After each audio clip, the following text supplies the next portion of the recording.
Учениците од училиштето Раде Кратовче денеска ја отворија својата ликовна изложба како дел од проектот Сите сме еднакви и докажаа дека се вечни поборници на демократијата.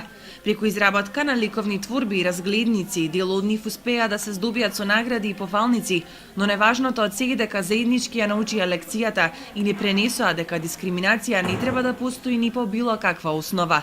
Нашето училиште е вклучено во проектот Сите сме еднакви, во кој се вклучени 21 училиште на ниво на држава, а едно од нив сме и ние, нашето училиште Раде Кратовче. Денеска изложбата што ја посетивте и ја гледате е изложба на тема еднаквост и човекови права. Тоа е всушност дел од овој проект. Целта на проектот е да се промовираат човековите вредности без разлика на вера, националност или верска определба, да се дружат децата без разлика на тоа на која припадност им припаѓаат, дали се социјално загрозени или не. Значи, целта е комуникација меѓу сите деца. Мислам дека го постигнавме тоа што го планиравме.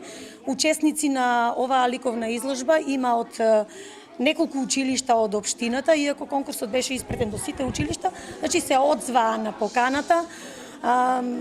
Учествува од Кочани училиштето Никола Карев и од населбата Оризари Крсте Петков Мисирков.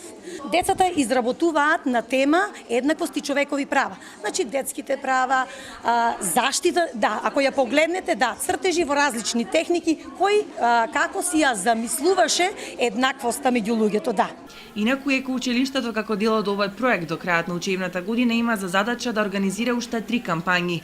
Партнери во истиот се училиштата Никола Карев и Крсте Петков Мисирков од населба